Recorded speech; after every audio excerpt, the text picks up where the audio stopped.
Hi, I'm Pete, and welcome to Just a Few Acres Farm. This is episode 3 of the Farmall 856 restorations. Tractor is pretty clean now. I took it outside on a pretty cold day, washed it off, good enough to start working on the rear half of the tractor.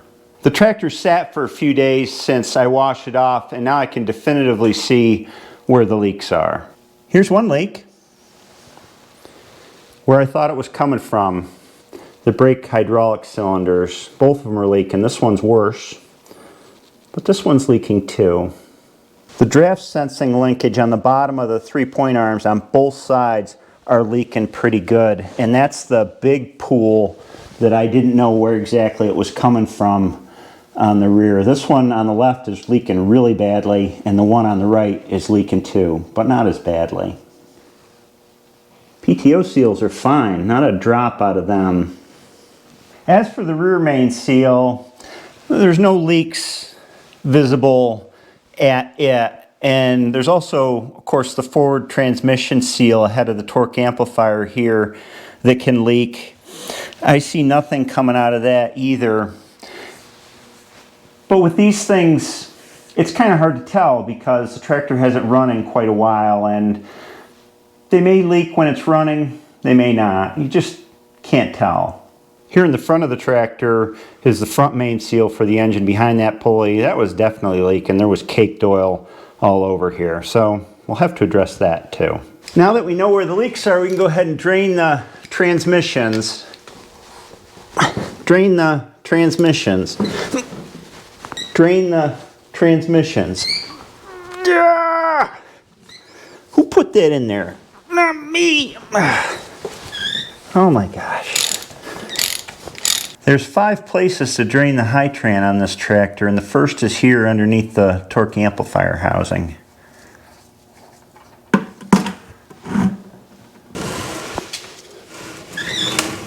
With a full dipstick, this tractor should hold about 22 gallons of Hy-Tran.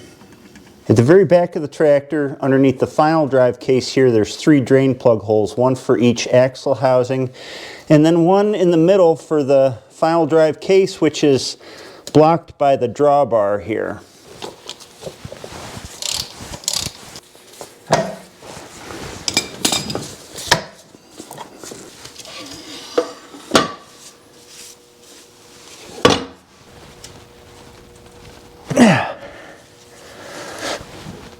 Holy Hannah, they don't need to be that tight.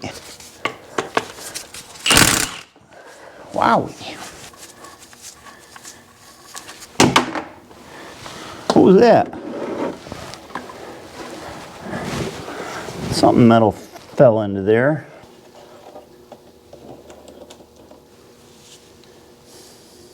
Here's what fell out of the final drive case. This is a 1/4-inch coarse thread bolt that's sheared up here, but it's got a set screw type rounded end on it.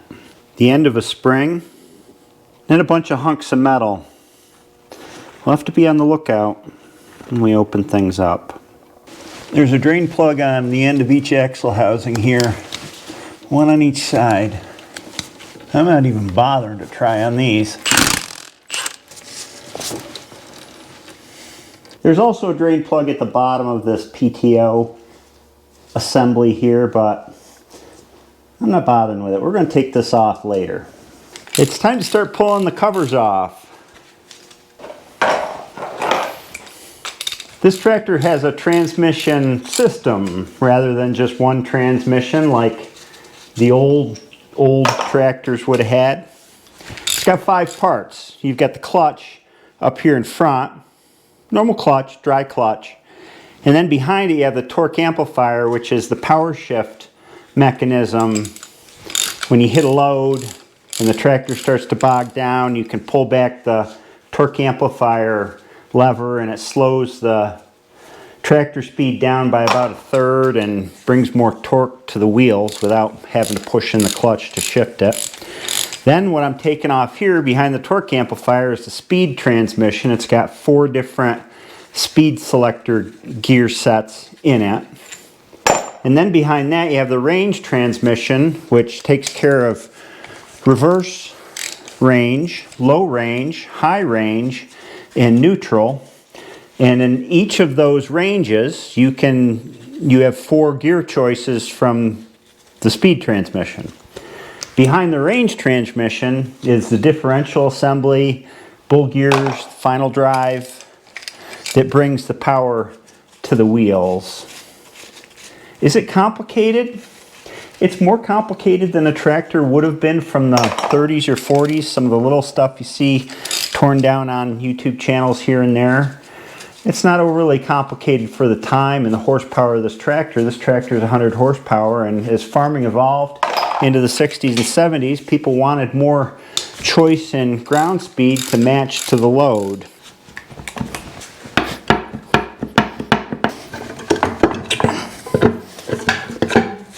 What do we see down in here? We got 2 shifting forks, this one and this one, that ride on these rails on either side, and each one pushes back and forth the gear set to engage on back position and forward position.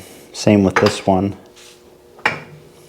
This is a lid that I took off, and remember, this is what shifts the gears as the shaft turns here, and on the underside it works this thing. And so these squiggly lines here move the shift forks back and forth on their rails to whatever gear you select. And there's 4 stops on this detent, 1 for each gear. Let's pop this apart and see how the detent plate looks.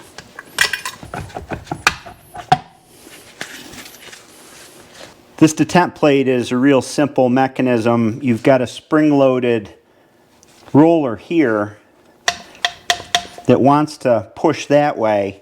This sits in here, and that roller rides in this track right here, and so each of these dimples in here corresponds to when you've got the forks in a particular gear, 1 through 4.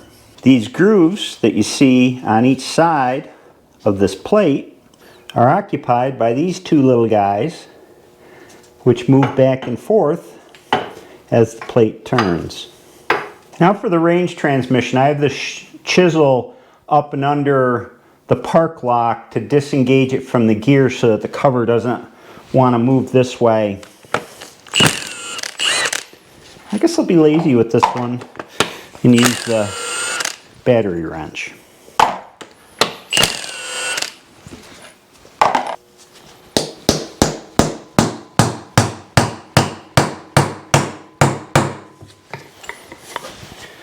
That was just the gasket glued down.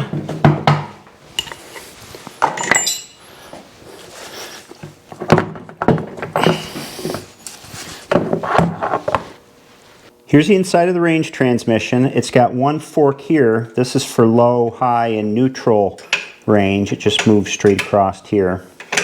And then there's a fork way down in there. This is the reverse selector here. And it runs a fork that's down inside. Down underneath this oil tube here is the reverse counter shaft, and it engages and disengages the gear on the reverse counter shaft.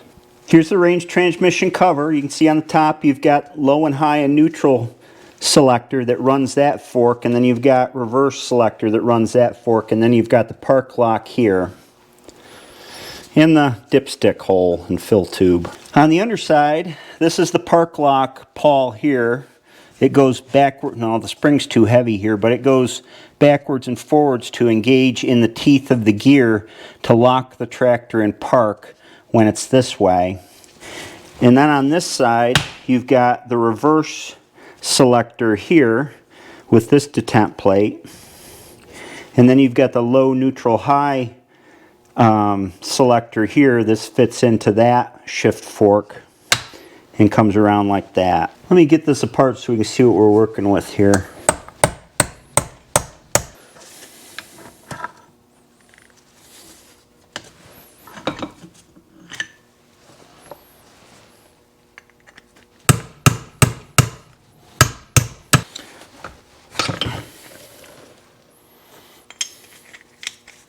Here are the 3 detent plates that are in the tractor. I got them all laid out. This is the speed transmission detent plate here. This is the reverse detent plate here. And this is the low-high neutral detent plate.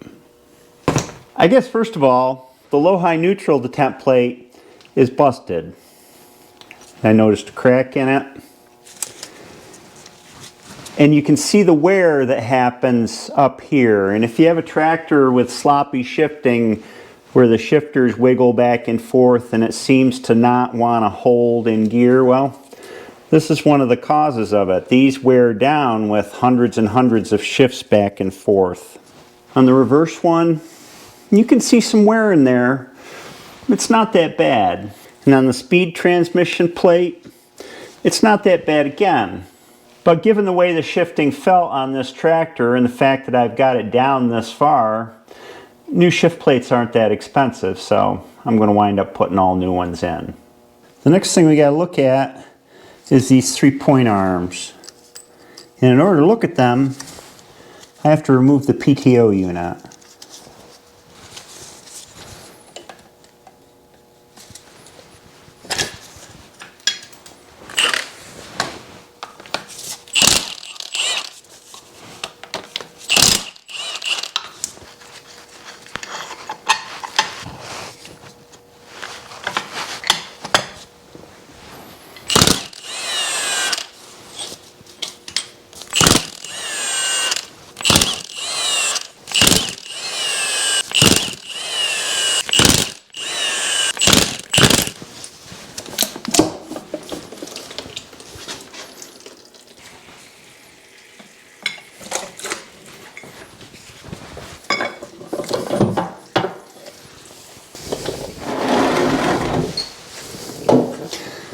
This unit's kind of heavy,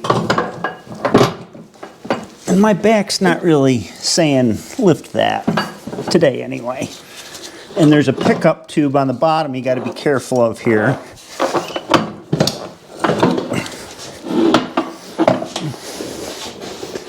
This PTO unit is common to a lot of international tractors. My 656 has the same thing in it except without the 1000 shaft in it, and they used them in a ton of tractors.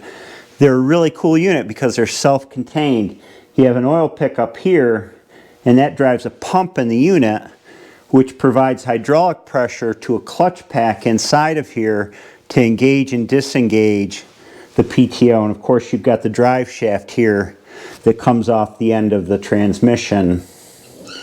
Not too hard to rebuild. I've rebuilt them before. Clutch packs, seals. There's a braking system to stop the PTO when you switch the lever off. It's a very clever system. I'll try to get you into this final drive case as best as I can. There's a differential right in the center. And then on each side you can see the bearing that's the inner bearing of the bull gear. The bull gear is actually outside the case in these axle housings. The bull gear's in here. At the far end of the case, the front end of the case, is the shaft that drives the PTO shaft, which comes back to where we're looking from. And then down in the bottom, this is the bottom of the sensing mechanism for the draft sensing. And that tube there, the torsion bars in there, that connects these two 3-point arms and senses how much load is pushing up on them. If I shine the light up, you can see how that bar goes up and connects to the mechanism for the draft control. In order to repair our leaks here at each of where the 3-point arms come into the transmission, I have to take this apart inside and slide that torsion bar out, and then I can pull out the sensing mechanism down here and the 3-point links to get at the O-rings. It's kind of a big job, but I'm losing a lot of oil down through this bottom end. To make things a little bit more visible, I'm going to pull off this top link plate.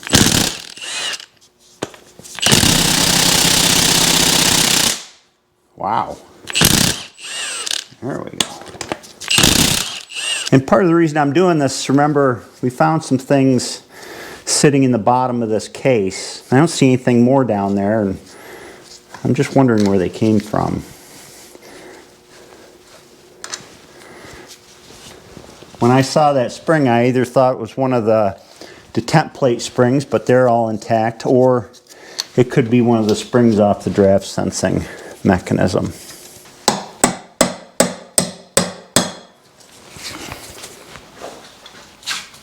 With that off of there, we can see the sensing mechanism a lot better and start to look for missing pieces. I just don't know. I don't see anything. I guess I'll have to put that mystery on hold for a while. I'm going to remove these 3-point arms.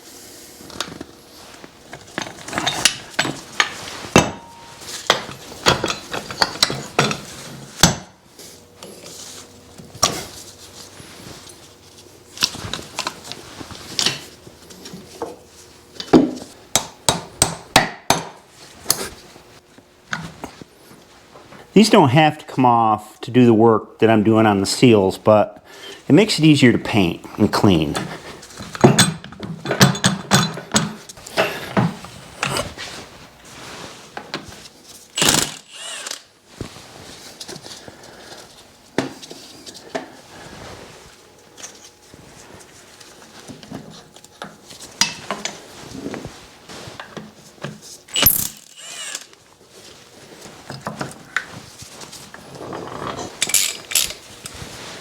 This is the retainer that holds the crossbar that goes through the case.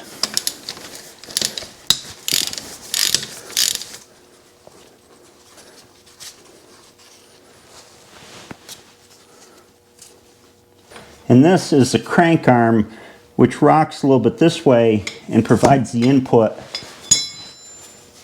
to the draft control.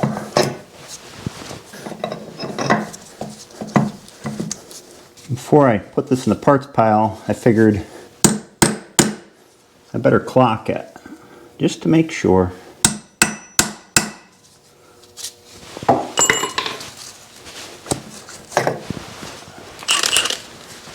Retainer on the other side.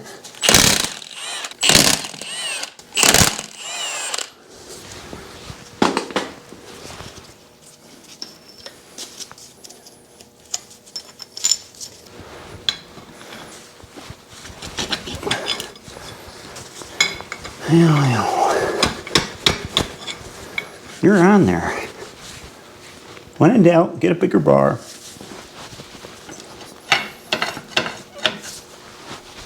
Whoops, I forgot. This needs to be disconnected inside. There's a U-bolt here that runs around that torsion shaft.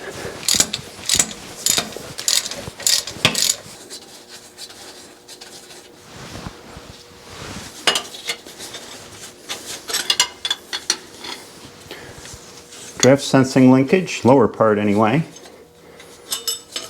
and U-bolt. There's no need to clock that because there's a flat spot on the shaft there where the plate rides.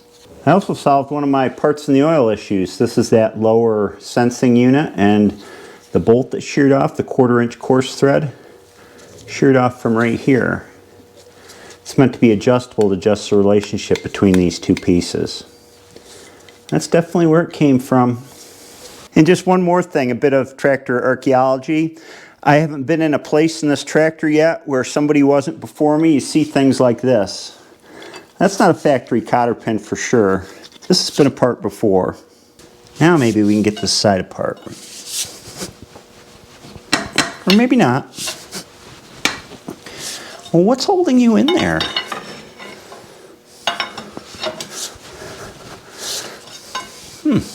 Maybe try some bumping from the other side.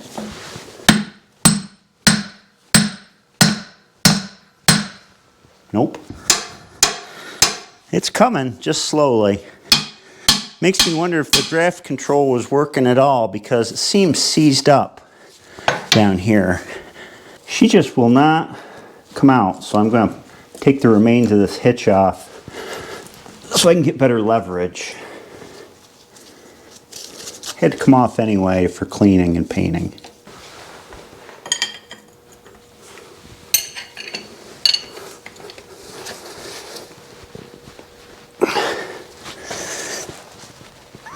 Yeah, today started out all right. I don't know what happened to it.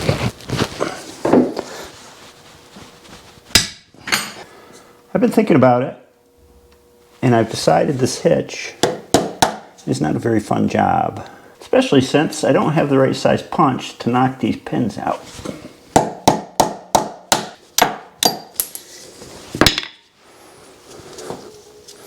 Spring pin. Now these pins should come out.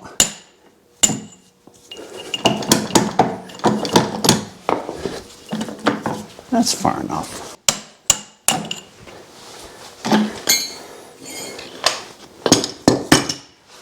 Exposing 2 bolts that I couldn't see before.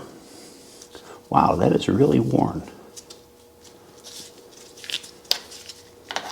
Which are now accessible with the impact.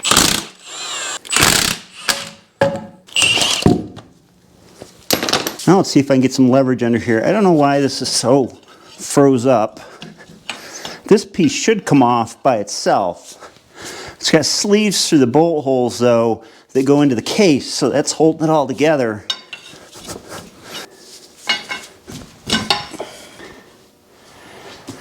How about a bigger bar?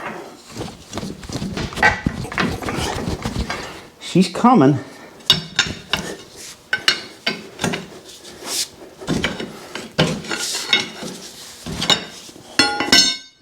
We won that battle.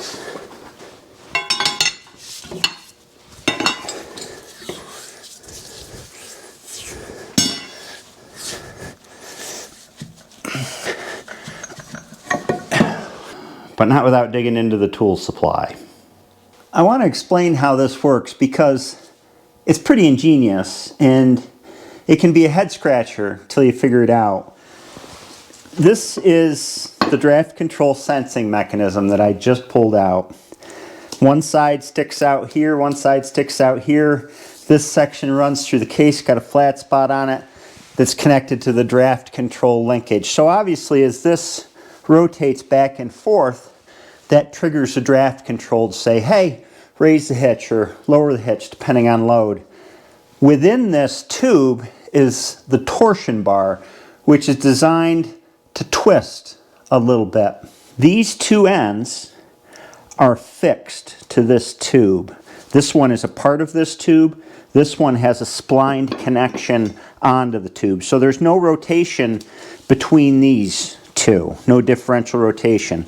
But sticking out the end here is the end of the torsion shaft. And that shaft goes all the way through the center of this and is in here. So the torsion shaft is all fixed on this end. It's got a spline joint in here. You can see it right here. It's splined to this, and it's splined to this. But on this end, this would be this side of the tractor, it's not attached. This arm is not attached to the torsion shaft. You can see there's just the splined end sticking out here. On this end, this bracket goes, and this bracket is fixed to the tractor frame. So it's not going anywhere. What happens is as you get a load on these brackets, this bracket's fixed, that torsion shaft that runs within here can twist a little bit. So this whole thing rotates just a touch.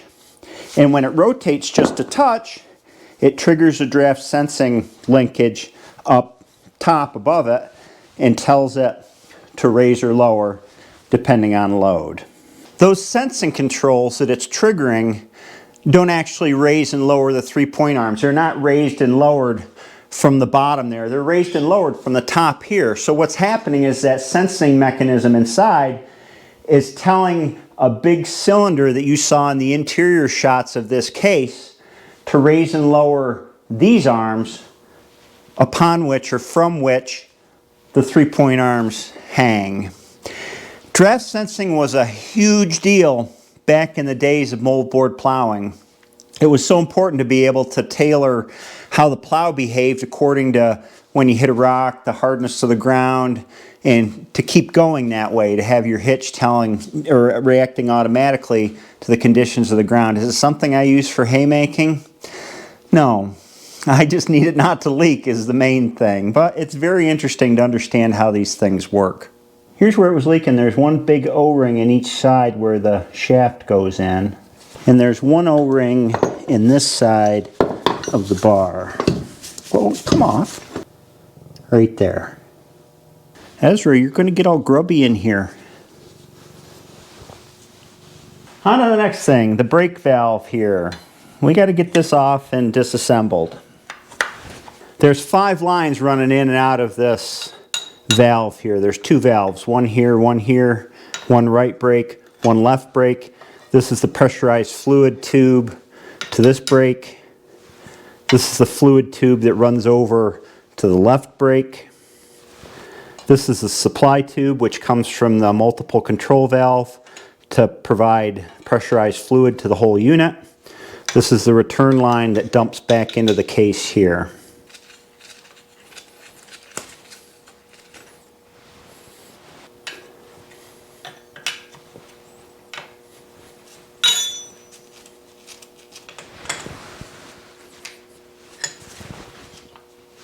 Continuing the discussion on complication and tractors.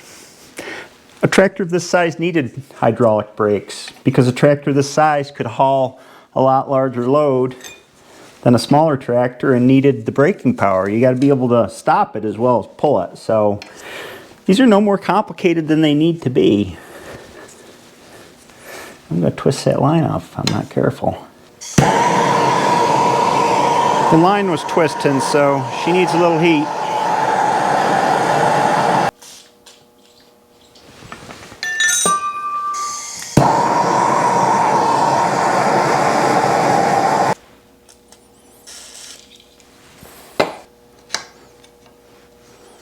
There we go.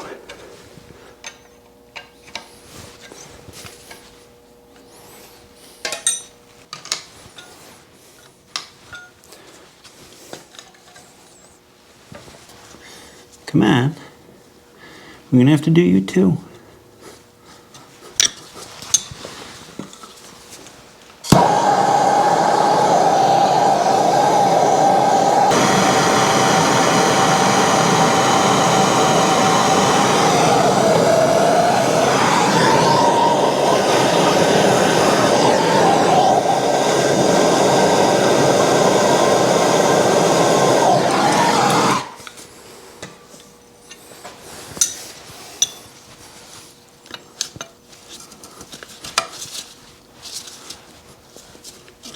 Ah, worked again.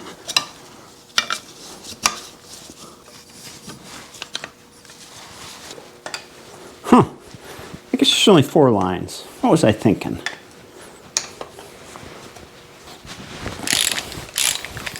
People ask all the time about why aren't you using an impact wrench? Why don't you use it more? Make it go faster. Well, I like to feel the way that the bolts come out.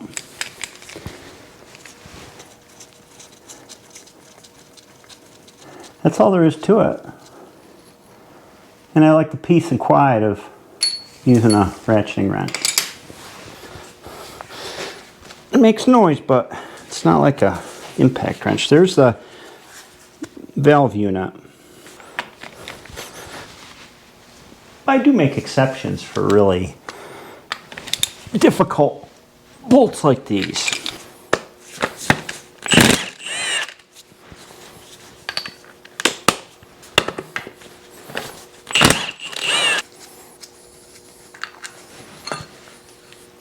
This is just the plate that everything mounts on, brake pedal shaft through here, and valve.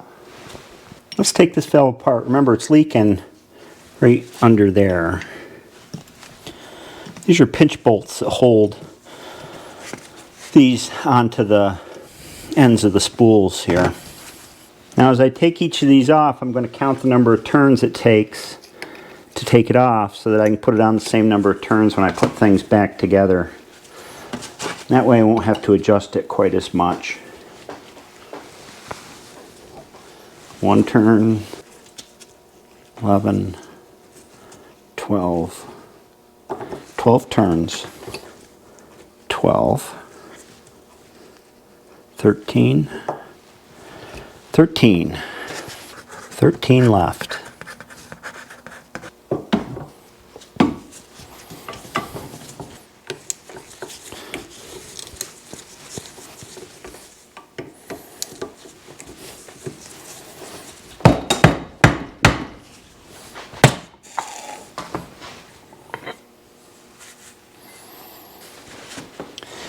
You want to keep track of which side these come out of.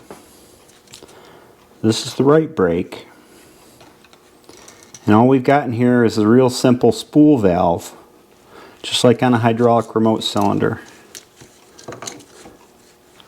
And a spring within a spring. O-ring on the top to seal. Gasket around here to replace.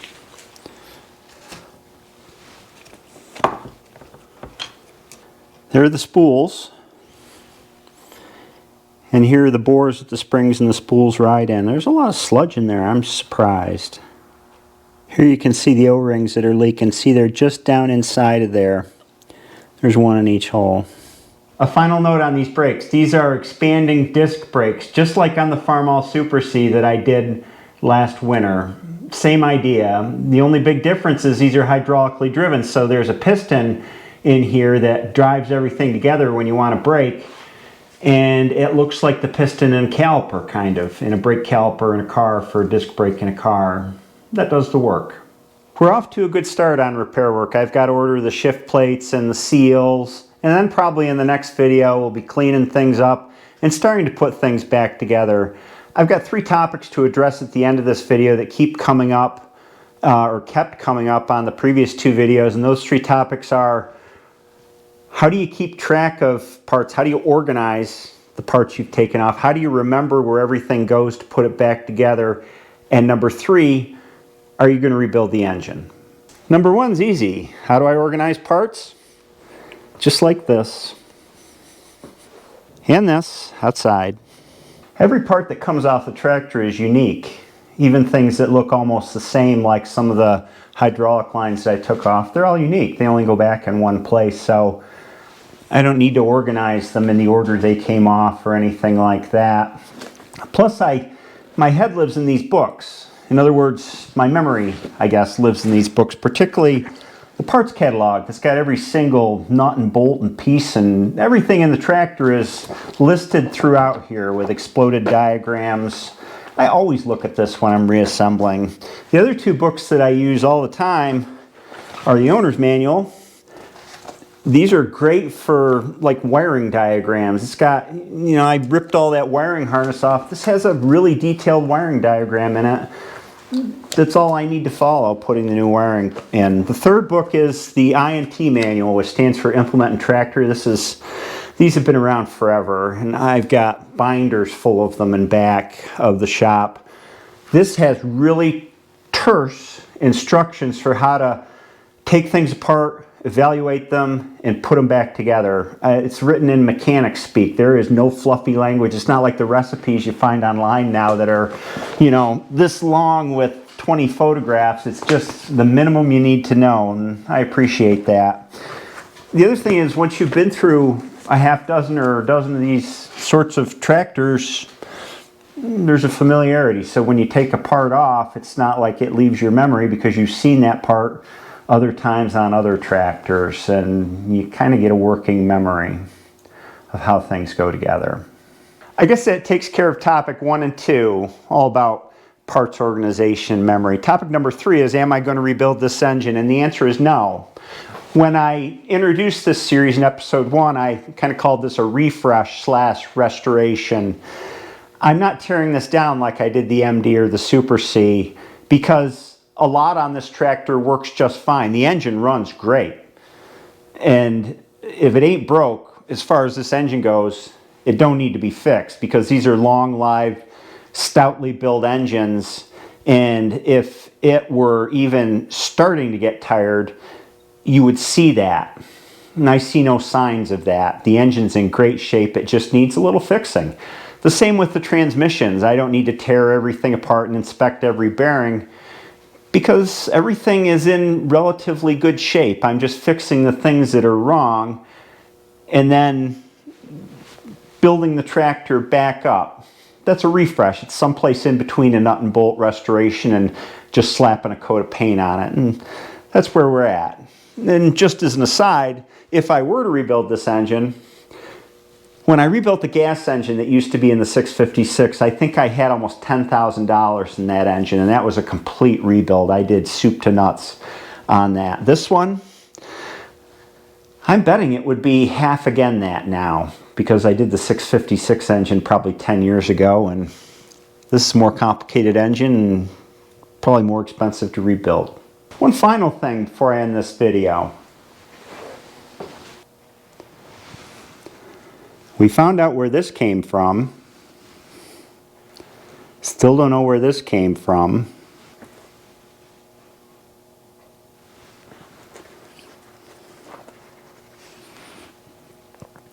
And still don't know where these came from. If you have an idea, let me know. I suspect they came from someplace in the file drive case. It's difficult for parts to move from transmission to transmission in this tractor, so they must have fell down out of the draft sensing control. That's all I can think of. And I'm debating whether I need to take this cover off and turn it over and look and see, or if it's really that big a deal at all. I don't know. If you've been into one of this series of tractors and you think you might know what they are, please enlighten me. I could use your help. I hope you enjoyed this video. I hope you have a great week, and I'll see you next time.